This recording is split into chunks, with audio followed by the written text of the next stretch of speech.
The Man Who Survived Two Nukes, a cinematic narrative. The day the sun exploded, Hook plus Hiroshima. The clock on the wall of the Mitsubishi Heavy Industries office in Hiroshima read precisely 8:15 a.m. Tsutomu Yamaguchi, 30-year-old naval engineer, was checking a final technical blueprint. The air was already thick with the late summer humidity of August 6, 1945. He was tired, but in a good way. This was his last day in the city. Tomorrow, he would take the train back to his home, his wife Hisako, and his son Katsutoshi in Nagasaki. Just a few more hours, he thought. Then home. He and his colleagues, Akira Iwanaga and Kuniyoshi Sato, were walking toward the city's docks, just 2 miles from the geographical center of the city. The sky was an innocent pale blue. Then the silence of the morning tore open. It wasn't a sound at first. It was a light that defied every natural law, a light no human eye was meant to witness. It was brighter than 1,000 suns condensed into a single blinding flash of pure white-hot malice. Tsutomu had just turned to say something to Sato when it struck. He remembered the feeling not as an explosion, but as a physical blow, a colossal fist made of raw energy that slammed into his body, instantly vaporizing the fabric of his suit. He instinctively threw his hands over his eyes, but it was useless. The world had gone luminous white. A millisecond later, the sound arrived, a deafening, ripping thunderclap that shattered every pane of glass in the city for miles. Tsutomu was lifted, spun, and flung into a potato patch beside an irrigation ditch. When he landed, the silence was back, thick and surreal. He blinked, the world swimming in shades of crimson and blue from the flash. His eardrums ached. He pushed himself up. The world had fundamentally changed. Where a city of wood, tile, and steel had stood just moments before, there was now a sea of leveled debris. A column of purple and black smoke was churning skyward, rising faster than any storm cloud, its shape hideous and new, a mushroom. Tsutomu looked down at his arms. The skin was peeling away like wet paper from the heat flash, his face blistered. His body was a map of severe burns and cuts from flying glass and debris. He saw Iwanaga and Sato nearby, injured but alive, staggering amidst the ruins. "The Americans," Sato choked out, his voice a raspy whisper of disbelief. They dropped something impossible." Tsutomu could only stare at the pillar of smoke, feeling a profound, chilling realization settle over him. He had just been at ground zero of a new kind of hell, and somehow he was still breathing. The initial shock gave way to an urgent animal need to survive. The 3 men knew they couldn't stay. The destruction was biblical, but the greater danger was already beginning: the firestorm. Small fires, ignited by the intense heat flash and downed electrical lines, merged into one gargantuan blaze. The air, sucked into the vortex of the inferno, created a hurricane-force wind that whipped the flames higher, transforming the streets into rivers of fire.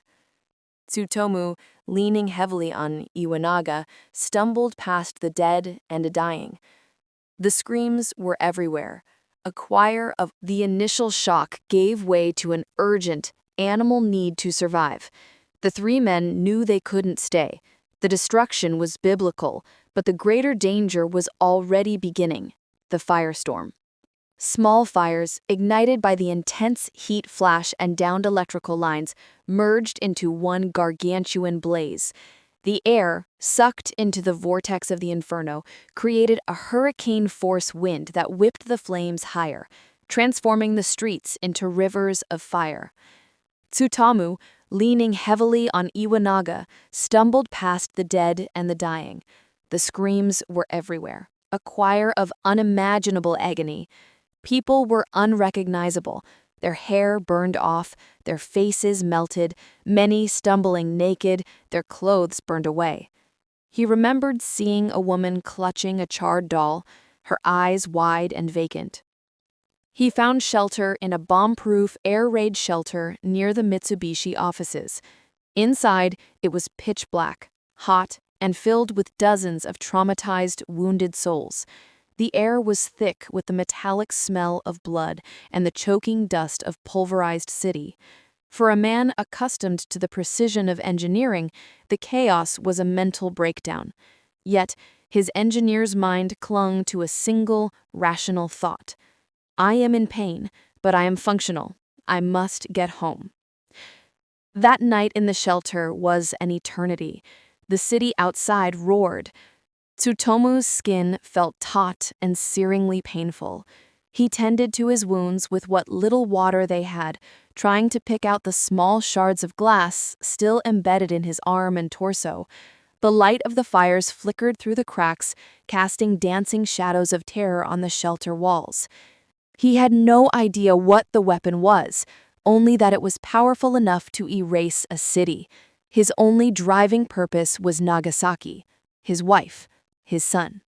Journey back to Nagasaki. In the pre-dawn light of August 7th, Tsutomu and his two colleagues emerged into the apocalyptic dawn. Hiroshima was a tomb. The iconic AI bridge, his landmark, was a twisted skeleton. He made his way to the outskirts of the city, fueled purely by adrenaline and the sheer will to see his family. He managed to board an overflow train heading west. The train was packed with the walking wounded and the horrified. No one spoke. The silence was broken only by moans and the rhythmic clack of the wheels carrying them away from the disaster. For 20 hours, Tsutomu endured the rattling, suffocating journey. His fever spiked. The burns oozed. He could barely stand. Yet he refused to lie down. Gripping the seat with white knuckles, the image of Hisako's face a shield against the pain. He arrived in Nagasaki on the morning of August 8th. His heart leaped when he found his house intact, nestled on the suburban hillside, seemingly untouched by the war. His wife, Hisako, ran to him, her relief turning instantly to terror as she saw his spectral, bandaged figure. "Tsutomu, what happened to you?" she cried, fear echoing in her voice. He couldn't tell her everything, not yet. He told her it was a terrible bomb, a massive explosion in Hiroshima. He went straight to the local hospital to have his wounds treated, the doctors shaking their heads in disbelief at the severity of the burns and the strange black dust clinging to his clothes. The second son. On the morning of August 9th, 1945, 2 days after the first bombing, Tsutomu, exhausted and heavily bandaged, reported to the main office of Mitsubishi Ordnance Works, his proper workplace in Nagasaki.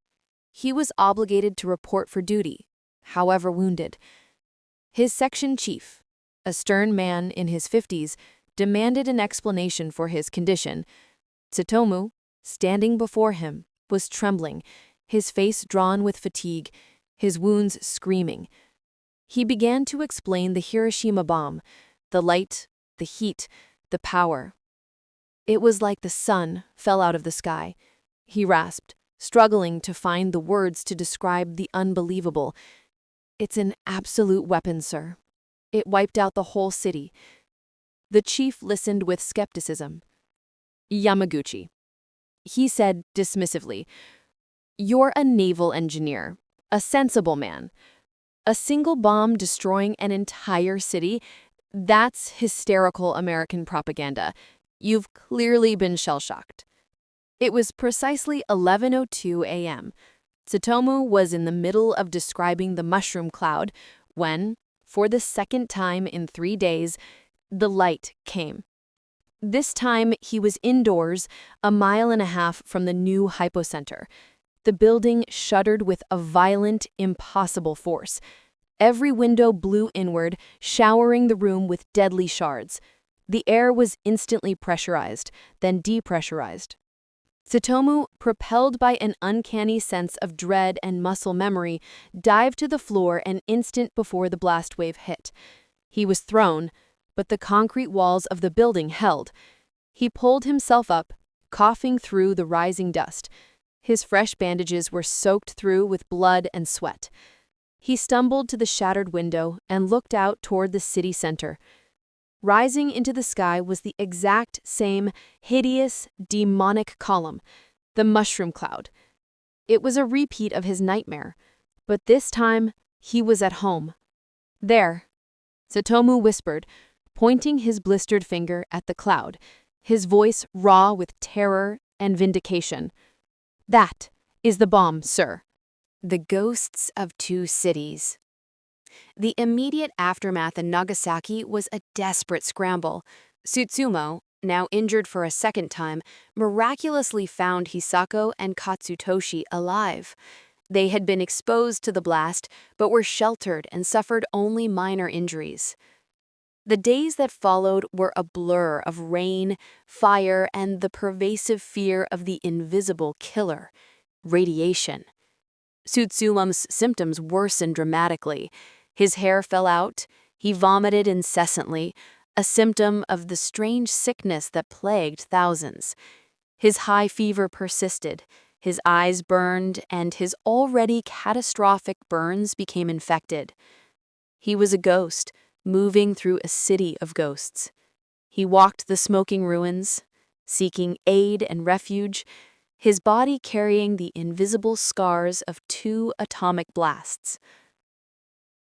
Japan surrendered on August 15th. The war was over, but for Tsutomu, the fight had just begun. He was suffering from what the doctors called atom bomb sickness, a condition they did not understand. He had been close enough to the twin detonations to absorb a lethal dose of radiation. Twice. He would spend the next several weeks in a severe state of delirium and sickness. His young wife, Hisako, nursed him relentlessly, sometimes sleeping with a bucket beside his mat for the endless bouts of nausea. She witnessed his agony, his despair, and his strange dreams. Dreams of white light and endless fire. They had survived the war, but could they survive the peace?